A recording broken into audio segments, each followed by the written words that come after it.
everybody. Welcome to Hallmarkies podcast. And we're really excited today. We are here to do a second half of April and May preview for rom-coms and Hallmark. And we are here to talk about a new perfect book for your summer beach read. We're here to talk about The Summer Starting Over by Savannah Carlisle. And Savannah's here. Thank you so much, Savannah, for coming and talk with us. Yeah, thanks for having me. Anytime I can talk about Hallmark movies, I'm game. Yeah, so how have you been? Busy, busy. I've got I have two novels out this year. I also have a Yeah. nonfiction book out under my real name. So I have three books publishing this year. Oh So my it's going to be a gosh. really busy year. Yeah, that is really busy. Are you writing them all at the same time, or they just happen to all be released in the same around the same time? No, thank goodness. The book that just came out in April, The Summer Starting Over, I wrote that book in 2018, 2019. And then Okay. I sort of ended up, my agent tried to pitch it during COVID, which didn't go well. And I ended up shelving it and ended up having a Hmm. different book be my first book, The Library Second Chances, last year. Right. And then I went to the publisher and I said, remember, I still have this other book that's already done. And so that book ended up becoming my first one this year. I have an Okay. August book coming out. It's actually a second book in the series. They're standalones, but they're all set in the same town. So I keep telling people it'd be like Virgin River or Sweet Magnolias. Like you've got this big cast of Mm. characters, and each book sort of focuses on a different one of those characters. So I did write that book the end of last year, and was editing it Oh. into the beginning of this year. I've already written the book that will come out next March that is set in the same world. And I've now pitched the fourth book that would be set in that same world. So you get in this like cycle. You got to turn the book in about a year in advance. So you're always writing like a year ahead of when people get to read Yeah. it. I love that about romance novels, though. I love that you can still get like a little sequel, but like you're getting a whole new story. Like it's Yeah, I'm so excited. fun. The Yeah. couple that's in this book that came out in April, you'll get to see. I mean, this is not a spoiler. Romances end in a happily ever after. Sure, So you'll sure. get to see their happily ever after a little bit in the Yeah. book that's coming out in August, because the book in August is their best friends. And Yeah. so you get to see a lot of the first couple in the second one. And then I start setting up, some new characters. And I'm in love with this little town. I mean, I know Yeah. I created it and I'm biased, but it's why I love Hallmark movies. I love small Yeah. towns. I live in a small town on an island. So far, all of my books have been set in fictional small towns on islands, but so much of it is really pulled from where I live and the experiences that I have here. Yeah, and Hallmark has done like a little bit of that, but I would love for them to do even more instead of trying to do sequels because they almost are always terrible. But the like they did with the wedding veils, with like the groomsmen, wedding march, even maybe a little bit. Yeah. But yeah, I like that kind of storytelling for romance. I just think it makes sense. Well, and I loved Cedar Cove as stuff. Like I've rewatched Cedar Cove five or six Yeah, times now. I've yeah. rewatched Chesapeake Shores, I think three times so far, and there's bound to be more. I love when we get to like be in a town and be part of a family for a Yeah. while. Have you dove into The Way Home yet?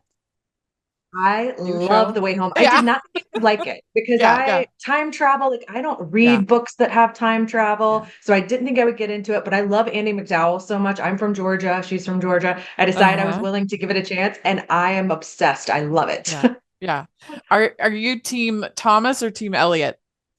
Oh, it's so hard, but I think I'm Team Elliot. Oh, okay, good. But That's I think it's good. hard. They're both great Yeah. for different reasons. Hmm. Yeah, it's such a fun show because it's a fun show to watch live and everybody has their theories of what's going to happen. And did you Yeah. notice that clue? Did you notice she was reading that or that was in the background? Oh, what does that mean? And I just think that makes it very, very fun. Well, the mother-daughter relationships, it reminds me a little bit of Gilmore Girls in that way. And Gilmore Yeah, I can see Girls is that. like my ultimate rewatch, like therapy show. And Yeah, it's well, got those even like same kind of relationships. Gilmore Girls had three generations of women with Yep, Emily, so exactly. yeah, I can see that for sure. Well, we're gonna talk about your book after we do a preview. But yeah, let's dive in. This is kind of like a dumping ground period of for Hallmark, like April and May, because there's no like set theme. It's just kind of like they're purchase movies, and it's not like June Brides or or, one of the set themes is kind of like in between. Yeah, there's a little bit of everything, something for everybody. Yeah. So on the 19th, we have Journey to You, Aaron Cahill, and Eric Valdez. And this is after missing out on a promotion, Monica reluctantly walks the Camino de Santiago. She's surprised when along the way she finds inner peace and a potential romance. So we don't know the writer or anything like that for this one. What do you think of this idea? So there's two things I like about, well, I like Aaron Cahill, so we'll make that a third thing. But two things I Yes. really like about this is it's set in Spain, and I love when we get to go to other countries in movies. It ignites my like wanderlust and makes me want to go places. And also, I'm a hiker, so I love that she's doing this hike. I would never do this kind of hike. That's a little beyond my hiking interest, but it sort of reminded me a little bit of like a Hallmark version of Wild. And I read the book Wild, I watched the movie. So this seems more like a Hallmark version of that. You don't have like the drug issues and some of the harder stuff that you have happening in Wild. Wild is definitely not Hallmark friendly. Right. So I feel like this is the Hallmark version. Yeah. Oh, it's a Dayspring. That's interesting. I didn't realize it was a Dayspring. So it'll be more trailer. It'll be more faith focused than I first thought. I mean, none of these Dayspring movies are like super, super religious, but like they're more than the Godwinks were. And they actually have characters praying and the like. So that's nice. I think the hike she's going on is some sort of traditional faith-based Germany in Spain to a very specific religious site, was my understanding. Maybe it's not a purchase then. If it's I don't know, that's interesting. Yeah, because I didn't know that it was Dayspring. This looks actually pretty good, I think. Really it's being released on, isn't that Easter? Easter's, I think, the 20th. Or the 20th, day before. Night before. Yeah, so the day before Easter. And these Dayspring movies have actually, I think, been pretty good. I've liked them. And so I'm going we'll give these flowers for the spring. So I'm going to give this 4 flowers as far as my excitement level. So that's where I was going to go. Minimal excitement, 4 very excited. That's where I was going to go for. I like the hiking element of it. Yeah. Yeah. I think I will actually, and sometimes the destination movies can they have characters just staring at walls all day. So that's, and they just lean too much on the destination and don't tell like a good story. And this actually seems like a story, like a good story for her. And so yeah, I'm excited. I'm glad I found that trailer. Okay, so we have Signed, Sealed, Delivered, To the Moon and Back. This is on the 26th. Of course, stars our whole troupe. Director Linda Lisa Hayter, who's done like the last several of these. The Postables take a road trip to find the recipient of a lost letter. Yes, and track down a musician who is the key to solving the case. Yeah. So what do you think about this? How are you invested in Postables? I am invested. In fact, I did not watch them until about a year ago, and then I binged all the ones that there were. So it's kind of neat because I didn't have to wait for them to come out. I just binged them all at once and absolutely love that world. But like I was reading the description, I was thinking, yeah, I mean, this sounds like all the other ones. I'm sure it won't be, but they didn't give us enough details to really know. What did you think about the last one? The 3 letters one? I mean, I think not that they're running out of storylines, but I think it's getting more difficult because now we've got these 2 established couples. And I think the early ones were a little more engaging because you were really wrapped up in whether these relationships were going to work or not. And I feel like now we sort of know they're going to, and they're gonna have a fight or a squabble or some small thing in their personal life or whatever. But like these couples are solid now. Yeah. Like I'll never have a bad Postables movie. But I do think it was the worst one of any of them. Before that, my least favorite was Paris Would Love. Just because I found his ex to be annoying. I didn't like her. So that one wasn't my favorite. But like there's still like good movies. I love this group. My main problem with this last one was that I just didn't really love the Charlie plot line in the one before that. I just didn't buy that Rita and Norman would basically like adopt this woman and like her child, and after knowing her Mhm. for like 2 weeks, and I don't know, it just wasn't. Even though I love Rhiannon Fish, and so the fact that that one was basically her story, it was her letter, it was her, like love, and so I think that's why there's maybe a little bit of resistance. And yeah, there was just a lot of time spent on like the various couple squabbles Yeah. And I as feel like, opposed to the letters. yeah, and I feel like I know at this point we know they're going to be together. Like, I don't think we're going to see Yeah. divorces happen in this Right. universe. So, yeah, I think it's not as intriguing as it was in the beginning. More time on the letters. Yeah. Yeah. And yeah, and So, dig into the love stories that might be there instead. yeah. And so the fact that this is a recipient of a lost letter, I think is encouraging. And it'll be interesting to see if they kind of tie things up in a bow again, because they'd greenlit two more, and after already basically ending the series twice. So it will be interesting to see if they kind of try that again or if they leave it open for more. Ho, ho, ho! We'd like to take a second and thank our sponsor for this episode of the podcast. It's the Hallmarkies Patreon. Do you love Hallmarkies podcast, especially at Christmas? Do you enjoy the holiday previews, recaps, interviews, and bonus episodes? If the answer is yes, please consider supporting the Hallmarkies Patreon. We need your help to do what we do both during the Christmas season and all year round. But not only do you help a podcast led by strong, independent women by becoming a Patreon, you get to become a part of the Hallmarkies family. Starting at only $2 a month as a patron, you will have access to our Facebook Patreon group where we talk about the movies, shows, and more all year. We also have many monthly patron watch-alongs with guests like Lacey Chabert, Natalie Hall, Paul Campbell, Mary Lou Henner, and more, giving their behind-the-scenes details of their films. As a patron, you also have the chance to provide input into the podcast and even join us at different tiers. So this Christmas season, spread some cheer to the Hallmarkies Patreon and become a member today. You won't regret it. Go to patreon.com/Hallmarkies to learn more. That's patreon.com/Hallmarkies. It's definitely, at least this is getting released, and it will be interesting to see because obviously this was filmed way before any of that. So it will be interesting to see if it kind of ends on another note of closure, or if There's there's big some kind news of around here because small town, and I mean, literally, yeah, it oh was like yeah, 2 miles down the street from where it was just off the island where I live.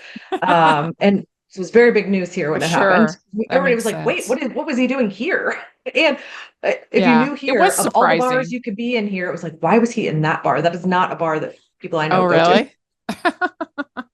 Oh, well, we all have our bad days, unfortunately. Um, but what do you give this one? What are you, how many flowers? I mean, because of the last one, I'm gonna say I'm at like a 3.5. I love this universe and this series, so I'll watch it, but I'm trying not to get my hopes up.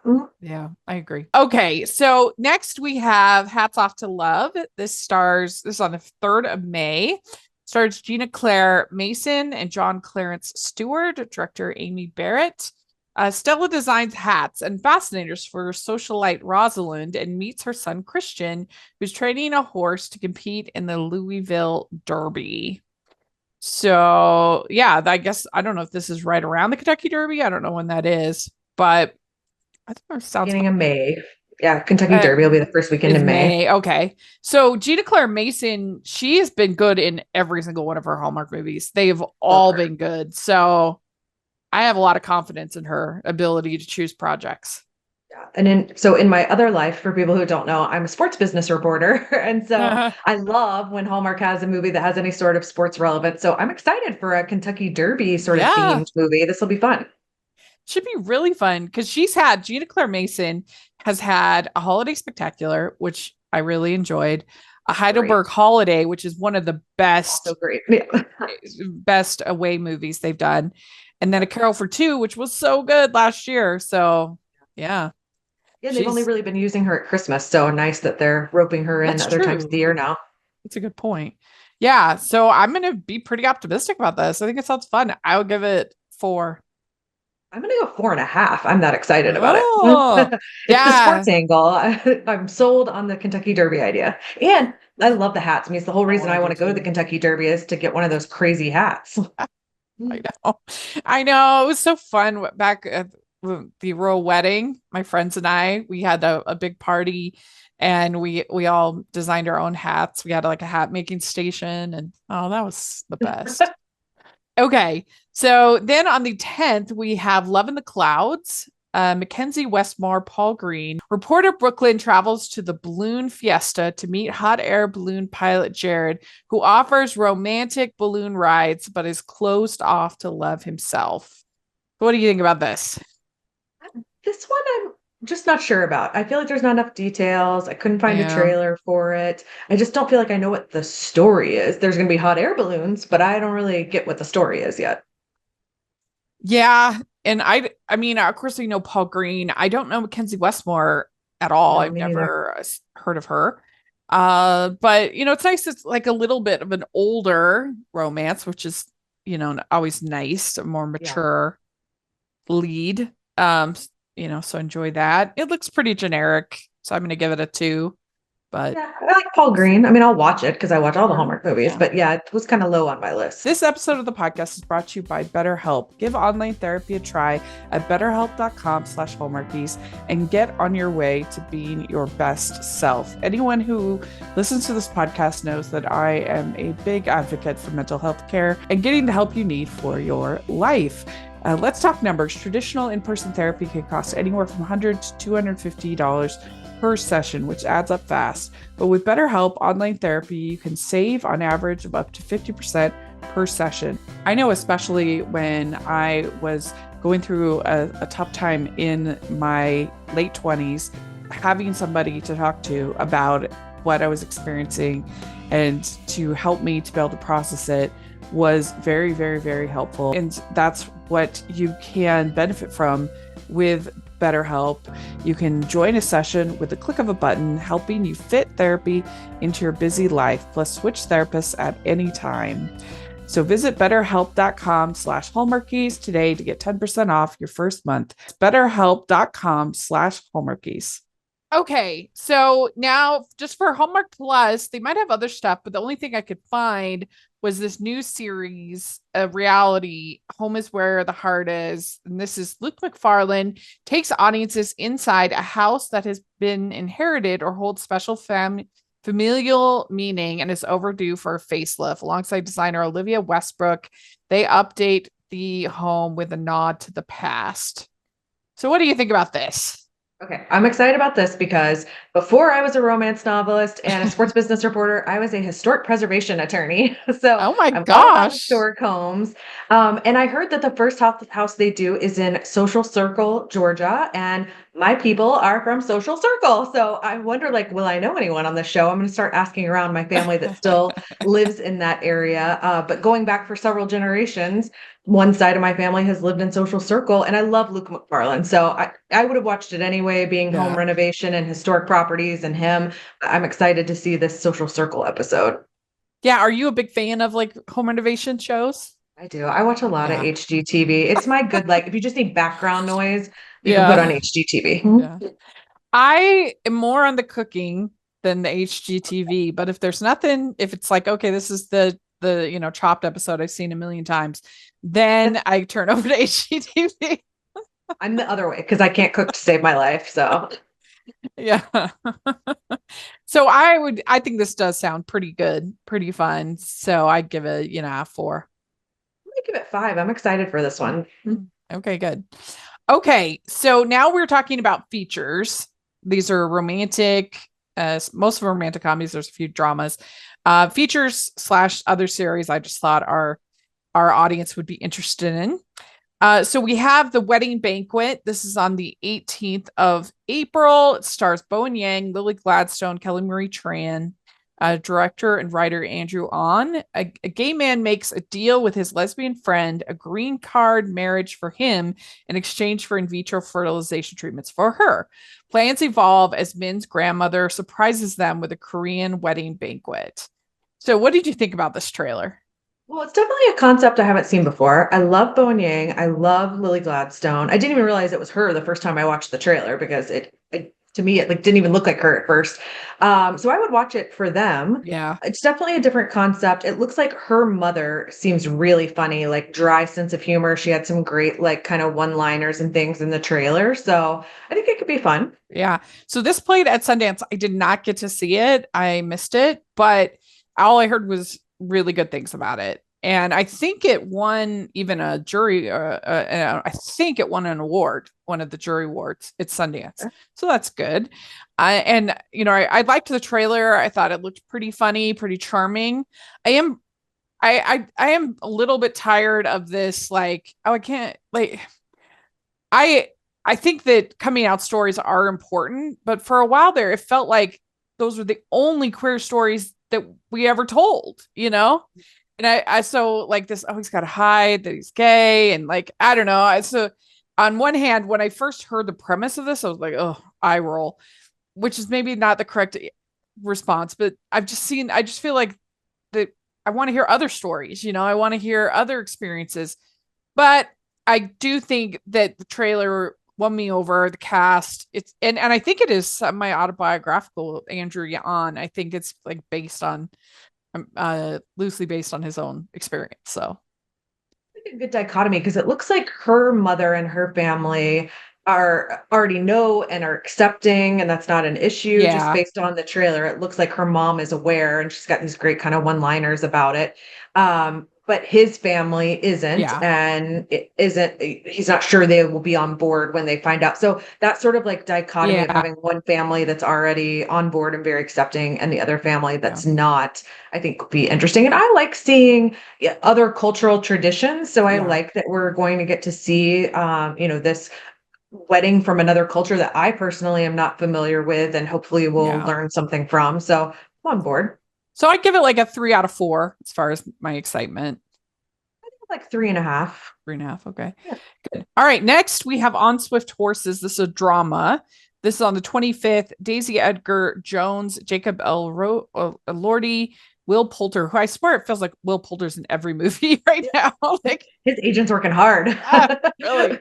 Uh, Muriel and her husband Lee are beginning a bright new life in California when he returns from the Korean War, but their newfound stability is upended by the arrival of Lee's charismatic brother, Julius, a wayward gambler with a secret past. A dangerous love triangle quickly forms when Julius takes off in search of the young card cheat he's fallen for. Muriel's longing for something more propels her into a secret life of her own, gambling on racehorses and exploring a love she never dreamed possible. So that's a lot of drama going on there. What do you think? That was the problem for me is I read that like 3 times before I wrapped my head around who was who. And then I watched the trailer 2 or 3 times before I figured out I think there's too many things happening in this movie. Yeah, there's a There's lot. like the newlywed couple and they're trying to settle down. And then they've got this thing with his brother, and then his brother also has this thing with the person he's falling for, and then now the wife is falling for somebody. There's too many things going on. I could hardly keep track. I don't know if this is the same. There is a book with On Swift Horses. I'm not sure if this is what this is Based on the based book or on. not. Oh, let's see. Yes, so it's the same Shannon Pooh Falls. Yeah, yeah. So it's based on a book, and it does seem like the kind of thing that will work better in a book Yeah. because you're able to keep the different timelines and different things a little bit better. Right. But I do think that the trailer looked really pretty. Let me see what else this director has done. Let me see this. Daniel Minahan. Nothing that I recognize. So I thought it looked really beautiful, and the cast is so great that I definitely want to see it. But yeah, it looked a little messy. I agree. I'm gonna disagree with you on this one because I don't even know if I want to see it. It was not doing it for me. I watched Yeah, the trailer either 2 or 3 different times in a row, trying to like keep track of the different storylines, and it yeah, just wasn't screaming at me to watch it. So I it can might be see one of those that. on like an airplane when I have nothing else to watch. I'm I will give it 2.5. gonna go 2. 2. Okay. All right. So then we have Miss Austen. This is on the 4th. This is series on Masterpiece. Stars Keely Hawes, Jessica Hines, Patsy Farron, directed by Aisling Walsh, writing Andrea Gibb, based on the Gil Hornby novels. It follows the lives of Jane Austen and Cassandra, her sister. And I thought it looked really good. We probably covered in some fashion, if it is good, on the pod, because we've covered a lot of Jane Austen. What do you It looked think? a little different in that it seems to focus a lot on her sister Cassandra, and it's after her death, and Cassandra is looking for these letters she knew she wrote and trying to decide what to do with them. So it feels like something I haven't seen or heard before. So that makes me interested. Which is hard to do for Jane Austen, it's tough to be fresh about it. The like Becoming Jane, the one with Anne Hathaway, that I think is very boring, that movie. So that is my one worry about this, is like, is it going to be a snooze? Is there enough happening? Sometimes you've just seen there's so much Jane Austen stuff out there that to find a new and different angle. But my understanding is this is based, I think this is from a book too, and that it's sort of a fictional reimagining of her sister and her sister's relationship with her, and then her sort of efforts to maintain Jane's good, name after her death. Gil Hornby novels is evidently.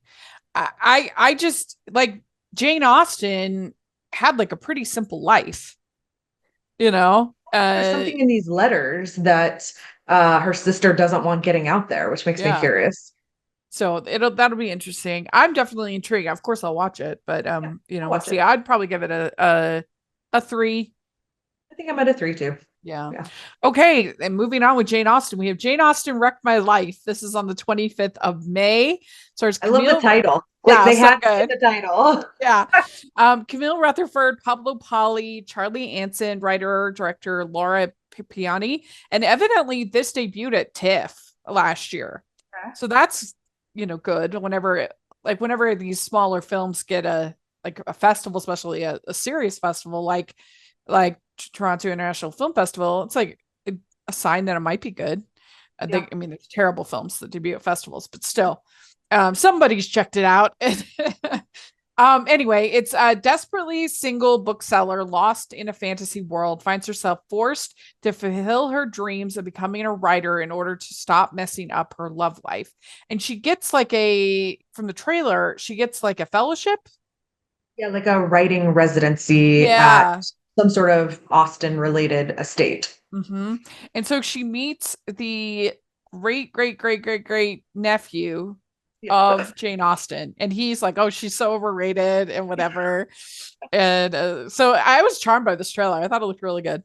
Yeah, I'm actually a little more excited about this one than the Miss Austen series. This to me looked kind of quirky and fun, and I think because I'm an author, I really enjoy books or movies about authors and about their writing process, or how they get themselves out of like a writer's block or whatever. So I was intrigued by that angle of it.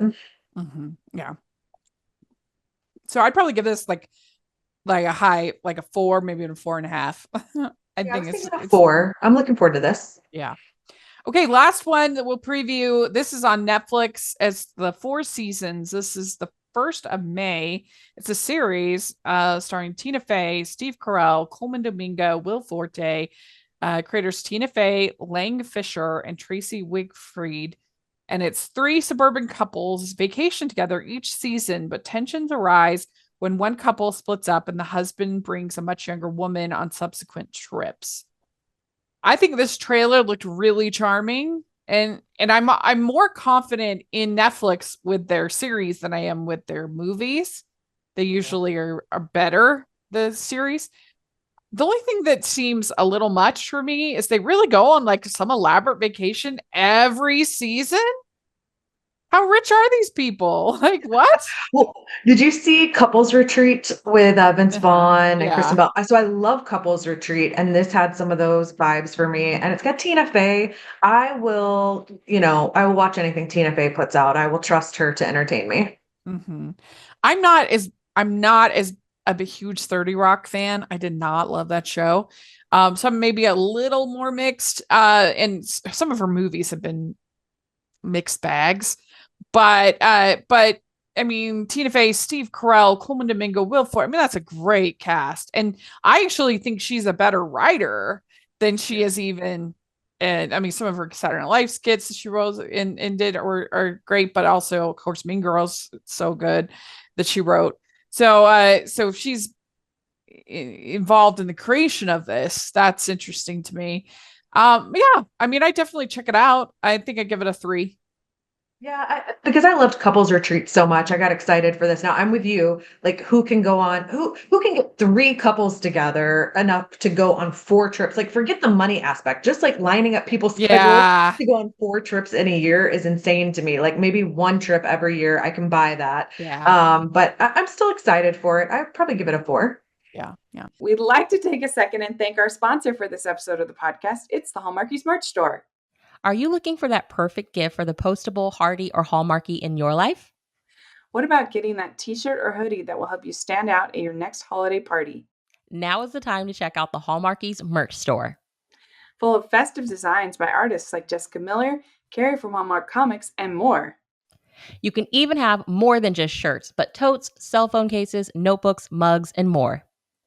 And it isn't just Hallmark. We have designs for Anna Green Gables, Man from Snowy River, The Nanny, and more. Every purchase at the merch store goes to help support the podcast and allows us to make the great content you know and love. There are frequent sales, so go to tpublic.com/stores/Hallmarkies or see the link in the description. That's tpublic.com/stores/Hallmarkies. Well, let's switch gears and let's talk about your new book, The Summer of Starting Over. So why don't you tell the audience a little bit about the book? Yeah, so if anybody has heard Miranda Lambert's song, The House That Built Me, I spent years, I mean, that song came out, I don't know, 12, 13 years ago, and I've spent years thinking about that song. And if you haven't heard it, it talks about a woman who goes back to her childhood home, and it's clear that someone else owns it, and she's asking, can she come inside and walk around, that she's sort of gotten off path in her life, off course, and she thinks if she can just go back to sort of where it all began for her, she can like pull it back together and remember who she used to be. And I spent years asking myself, like, what's happened to this woman? Like, what? Because the song doesn't tell you what's happened and why she thinks she's so off course. And so I thought about it a lot, and I even picked out a house here in my downtown. I live on Amelia Island, the city of Fernandina Beach, and I walked around downtown and I like picked out this house that to me was the house in the song. And I just started asking myself who this woman was. And I am a big Swiftie. I'm a huge Taylor Swift fan. And I thought, what if someone like Taylor Swift, who got discovered as a teenager, because I actually saw her perform when she was 14 before she made it big. She was singing the national anthem at an event I was at. And I thought, what if that switch from country to pop had gone horribly wrong? You know, it obviously didn't, but what if that had gone really poorly for her? And so that is what has happened to the character in my story. Her name is Callie Jackson, and she was discovered at a music festival on this little island where she lives, Big Dune Island, which is very much fashioned after Amelia Island, where I live.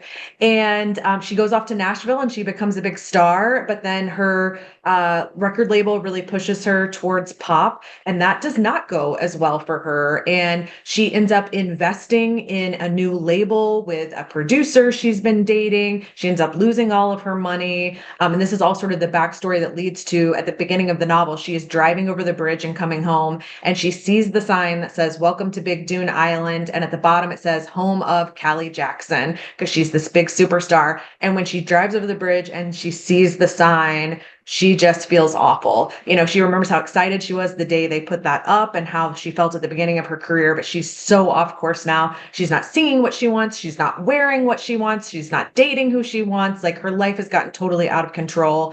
And she's coming back to the island because, unfortunately, her parents are deceased and her uncle is selling their family home, and she's coming home to clean it out.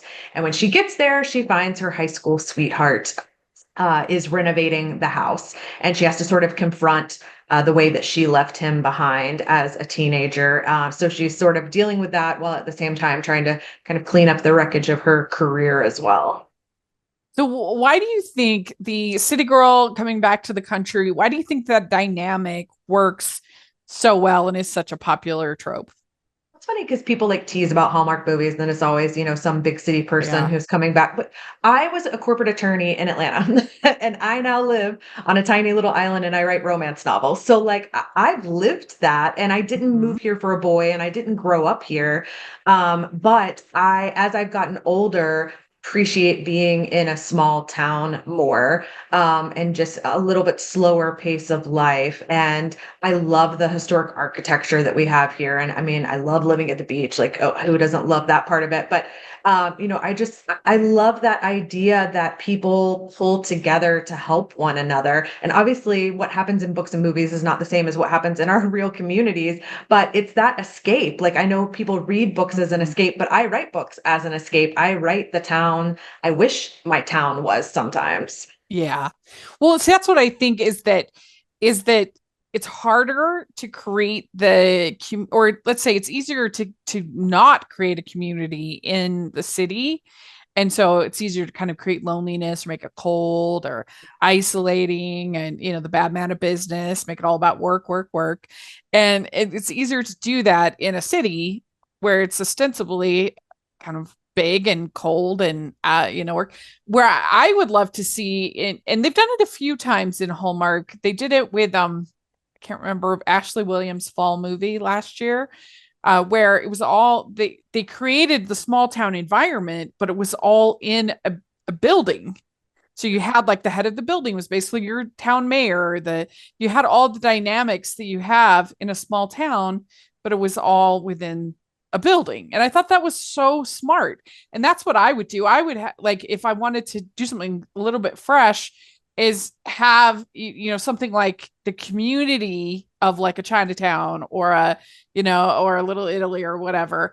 That I think that's how you could do the city and make it have that same kind of dynamic going down. But yeah, I think it's just it's easy to kind of make city, business, town, community. That's The what the people third book in like. the series, which I've already turned in, but won't come out till 2026, so I haven't really been talking about it much.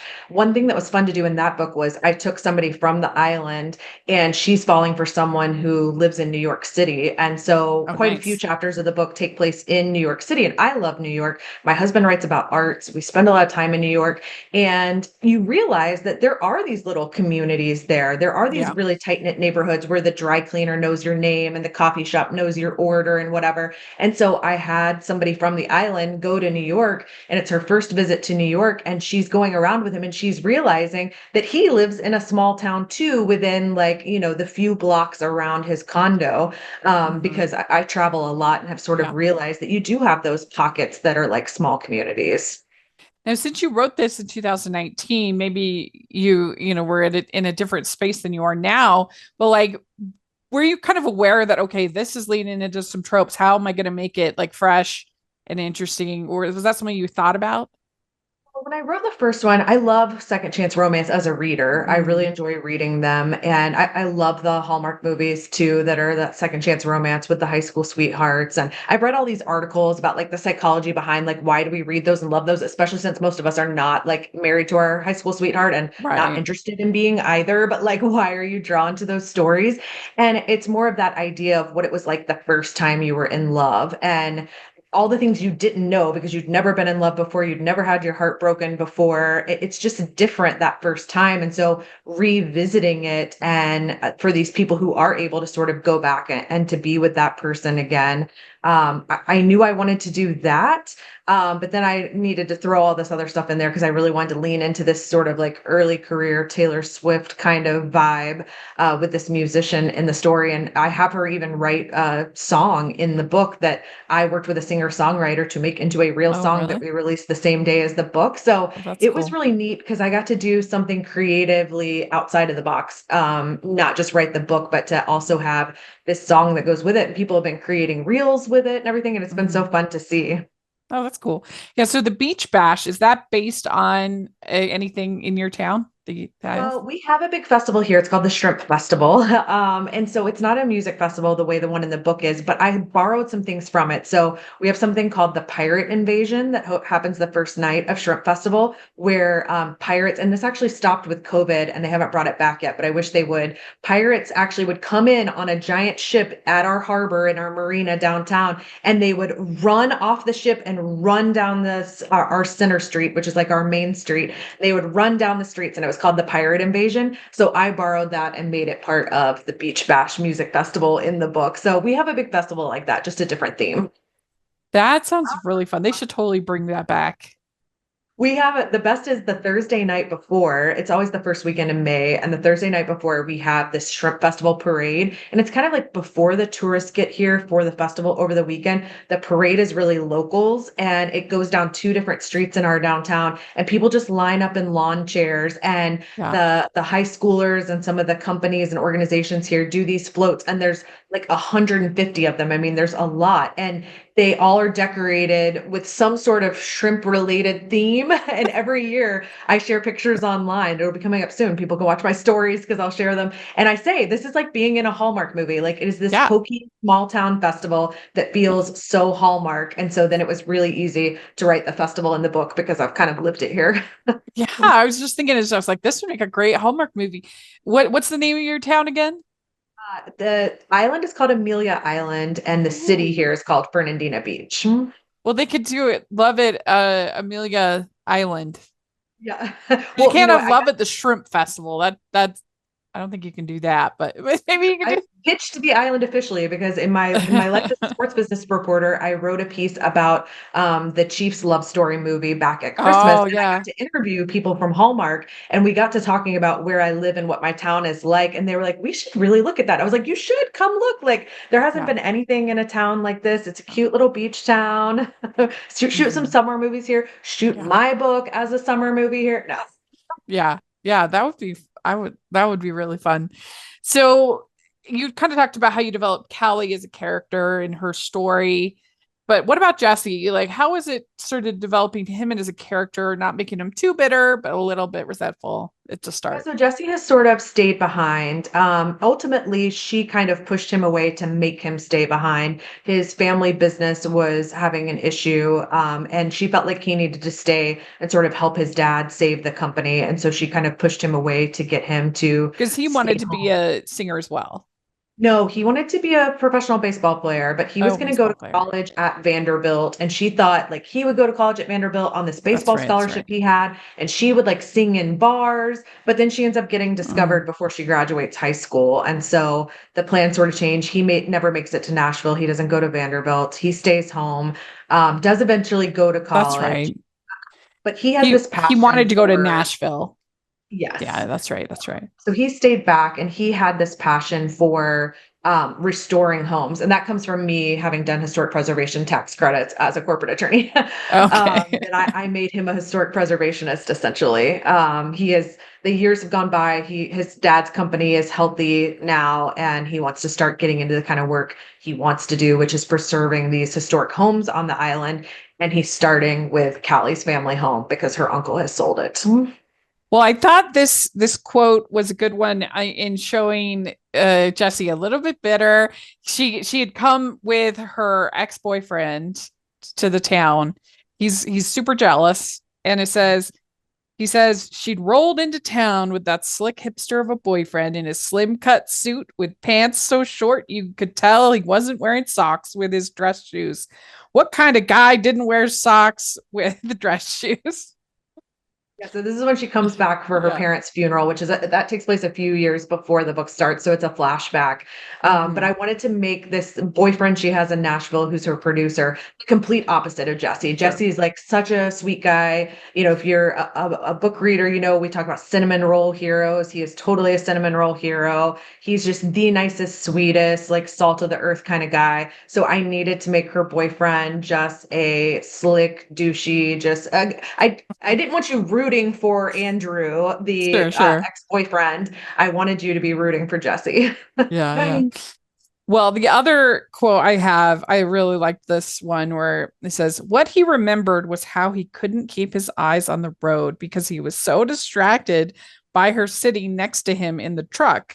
At 16 and 14, they'd been best friends, but that was the spring he'd started seeing her as something more than the girl down the street.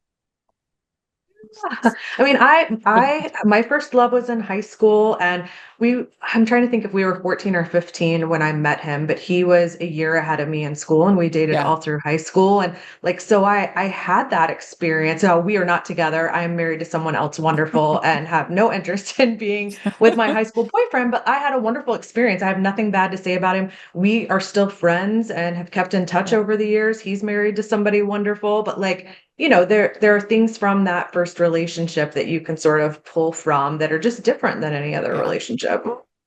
Mm-hmm. Well, so there are going to be a lot of people that are going to be looking for beach reads coming up, the summer travel. And, this has summer in the title. So what do you think makes this a great summer beach read? Well, obviously being set at the beach helps a lot. And even when I didn't live here, when I lived in Atlanta, I read a lot of beach reads because I wanted to like mentally go to the beach. So I always tell people my books are like a mental vacation and you get to go to these fictional towns. And it is very much based on Amelia Island where I live. So if you've ever been here, 100% there will be things in there that you will recognize. If you haven't been here, it might make you want to come here because a lot of it is based on here. But I like making it a fictional town because I like to move things around and just make them in different places on the island or happen at different times of the year. So lots of great beach imagery and sort of time spent on the beach because they're setting up this festival that's going to be on the beach. And yeah. Yeah. Well, people should definitely check it out. We'll have a link to people should definitely check it out. We'll have an affiliate link in the description. You can take a look. And thanks so much for coming, doing the preview and talking about your book. And congratulations on another book. And so you have another one in the series coming out this year, right?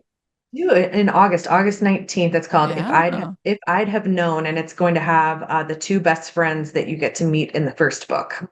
Very good. Very good. And I have to say, it may be my favorite book I've written. And I have written another one since then. Everybody always says like their favorite book is the last one they wrote. I actually think the August one's my favorite because the male character in it is a former baseball player. And I'm a big baseball fan. So, well, keep us posted on everything and all the details we'll share. And if people want to follow you, social media, stuff like that, how do they do that?